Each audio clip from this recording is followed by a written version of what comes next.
namni gariin barnoota osoo hin fudhatin bultii ijaarutti jira. Hayyee dubbisi. Dhaddacha jaalalaa iyyannoo tokkoffaa. Assalaamu alaikum wa rahmatullaahi wa barakaatu. Nagee jirtu qopheessitoota qophii dhaddacha jaalalaa.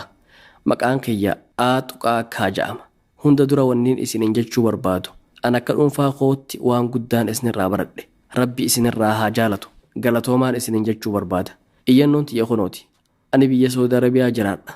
Intala biyya jirtu takka wajji wal jaalannee nikaa hidhanne. Turtii baatii 8 booda ka'ee galii naan jette. Yeroo sanitti Suudi irraa gara biyyaa galuun baay'ee jabaatee ture. Kanaaf galuun natti ulfaate. Osumaan nin gala ja'uu waggaa guute. Waggaa tokko booda dubbii jajjabeessitee na hiikii naan jette. Anis sin hiikuun jeen. Achi booda bilbila cufattee dhabamte. Anis bakka duraan jirurraa deemee naannoo neetworkiin hin jirretti hojii eegale. Haala kanaan baatiiwwan muraasa osoo waliin dubbisin turre. Yeroo bakka neetworkiin jiru dhaqee bilbiluuf yaalus telefoonni sii cufaadha. Boodarra maatii kiyyatti bilbilee intala nikaanaaf gootan quba qabdanii jee gaafannaan nikaarraa hiinee jirraa naan ja'an. Eenyuuturraa hiike je'ee gaafannaan anaaturraa hiikee naan jee abbaan kiyya. Ajaa'ibumaa bar dubbiin barana dhagayamtu. Wakiila ta'anii nikaa hiikuunis eegalamtee? Dubbiin akkas fakkaatti. Abbaan ilmarratti aangoo ol aanaa waan qabuuf niitii ilmaatis bakka inni hin jirretti hiikuu ni danda'a jechuu fakkaatti dubbiin. Haaya itti fufimee booddee isaan ilaalla. Maal jechuu dubbiin akkanaa? Osoon quban qabne maaliif nikaarraa buustan je'ee gaafadhe. Bar intalti anaa fi abbaa isiitis mana murtii nu dhaabde. Eegasii abbaan murtii dubbii tana manguddummaan fixaa jeen nu gaggeesse. Eega gandatti deebinee booda manguddoo walitti qabnee dubbii eegalle. Intalattii yaamnee maali rakkoon ta'e jennee gaafanne. Maharii kiyyaa fi nafaqaa kiyya kannee fi qul'ii of godhuu fedhaa jette. Haala kanaan intala nikaarraa buusee galee je. Amma nikaan kun ni jiramu hin jiru.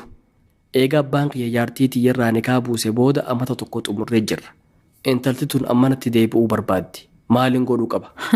Maali dubbi nama kofalchiiftu garte? Eegaa ammuma nikaa kanarraa buustan malee osoo jettu ammuma sitti deebi'uu fedha jetti. Bultiin bara kanaa tapha ta'utti jirtiin jeera. Akka hundattuu ati maal dhaamtaaf mee? Jara tokkotu umrii ijoollumaatiin bultii ijaaree wal rakkisaa beeta. Gurbaa fi intaltillee ijoolleedha. Inni amata 17 ni dhihaata. Isiinis 15 caaltu. Osoo umriin hin bilchaatiin bultitti seenanii akkaataa wallaalan. Ganama galgala wal loluu malee gammachuun jidduu isaanii hin jirtu. Maali wanni isaa wal dhabsiisu? Waanuma hundaaf wal dhaban. Yeroo hunda wal dhabanii ollaan dirmatee walitti araarsaa oola. Maatiin isaa lameeniitis dhimma jaraa kanarraa hedduu yaaddawan. Booda irra kalaas nuti wal dadhabne addaan nu yaasaa jedhanii maatitti himatan. Maatiin araarsuuf yaaliin goone? Hedduu yaalii godhan. Sa'a dheeraadhaaf ta'anii haasawanii araarsuu yaalanis isaan lameenuu ni didan. Anamma booda isuma ijaan arguun fedhu jettisiin. Innis akkasuma jedha. Haaya. Dubbiin isaanii furmaata dhabnaan hayyee nikaa irraa buusi jedhaniin. Innis ummatuma duratti si hiike nageetti jedheen. Haala kanaan dubbii isaanii fixanii biraa ka'an. Mee seenaa tanarraa maal barra? Hin dhumne hafe. Jaarsummatuu dhume malee dubbiin isaanii ammas ni hafti. Eega nikaan bu'ee booda maaltu hafere? Darsaa addaan guuratanii addaan yaa'u malee. Namoonni manguddummaa irra turan hundi dubbiin dhumte jedhanii yaa'uu eegalan. Abbaan intalaatis hulaarra dhaabbatee intala ofii eega. Fuudhee manatti hin galu fe'ee? Isiin ammoo bakka jirtu osoo hin ka'in yaa abbaa akka gaariitti na quba qabaadhu kaa. Ganamaa galgala telefoonaan na hordofi. Qaalichi kun amma booda yoo dallane dhahee na ajjeesaa jetteen.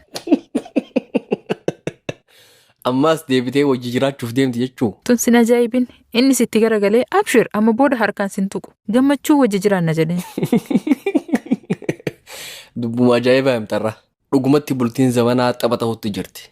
Rabbiin tana nurraa jijjiiru. Waan hafti gama abbaa murtii dabarsina. Dhaggeeffattoota keenya kabajamoo iyyannoon irraaf kurfeeffannettanumaa hayyama rabbii guddaatiin murtiin dhaddacha kanaa kamisa galgala isiniif dhiyaatti.